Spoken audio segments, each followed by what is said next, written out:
দর্শক, এবারের ঈদের বাজারে আকর্ষণ এই গরুর হাটে পরিমণি। দেখছেন যে আমার পাশে যে গরুটি আছে এর নাম হলো পরিমণি এবং তার গায়ে কিন্তু মেহেদি দিয়ে সাজানো হয়েছে। ওই দেখেন পরিমণির মা। পরিমণির মা, ওই দেখেন উনি কি পরিমণিকে লালন পালন করেন? আমরা পরিমণির সাথে পরিমণির মাকেও পেয়েছি। কেন এই গরুর নাম পরিমণি, কেনই বা এই গরুকে নিয়ে এত আলোচনা, সেটি জানবো। গরুটির নাম আসলে পরিমণি হওয়ার কারণ কি? ধরেন যে 4টা ছেলে একটা মেয়ে নাই, তাই আমি ভালোবাসি আর ছোটোর থেকে পরিমণি রাখছি। এই ঈদে গরুর নামকরণ করছেন শুধুমাত্র হাইপ পাওয়ার জন্য, বা সোশ্যাল মিডিয়া মানুষ আপনাকে নিয়ে ভিডিও বানাবে, নিউজ হবে, এই জন্য কি নাম পরিমণি রেখেছেন? না না না না, এটা যাতে না বিক্রি হয় তাও আমার দুঃখ, কোনো আফসোস নাই। আচ্ছা, এই গরুর নাম পরিমণি আপনি কবে থেকে রেখেছেন? এটা তো ছোটোর থেকে রাখছি।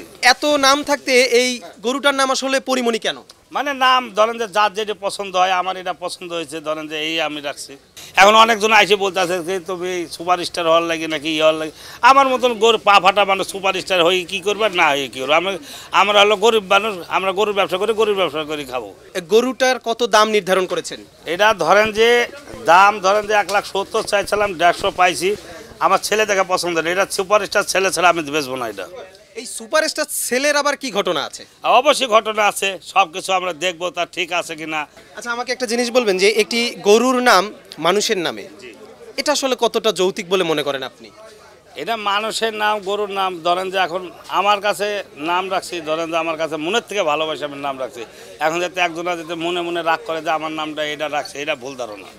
আচ্ছা, আপনি কি মনে করেন ধর্মীয়ভাবে কি গরুর নাম রাখা যায়? এটা ধরেন যে এখন ধর্মীয়ভাবেও রাখা যায় কি এটা বলতে পারবো না। এটা তো মানুষের ওছিলায় তো গরুর কোরবানিটা, এটা মানুষের কোরবানি হয়ে যেত, যে জায়েজ হয়ে যেত। তা মানুষেরটা জায়েজ হয় নাই বলি, পশুটা জায়েজ হয়েছে বলে তার কোরবানি হয়েছে। ওই দেখেন পরিমণির মা। পরিমণির মা, ওই দেখেন উনি কি পরিমণিকে লালন পালন করেন? আমরা পরিমণির সাথে পরিমণির মাকেও পেয়েছি। আর এই পরিমণিকে তিনি তার হাতে তুলে দিবেন যিনি নাকি নায়কের মতো, তাছাড়া কোনো গ্রাহকের হাতে বা কোনো ক্রেতার হাতে এই গরু তুলে দিবেন না। দর্শক, জানাচ্ছিলাম হাট থেকে পরিমণির বিস্তারিত সম্পর্কে।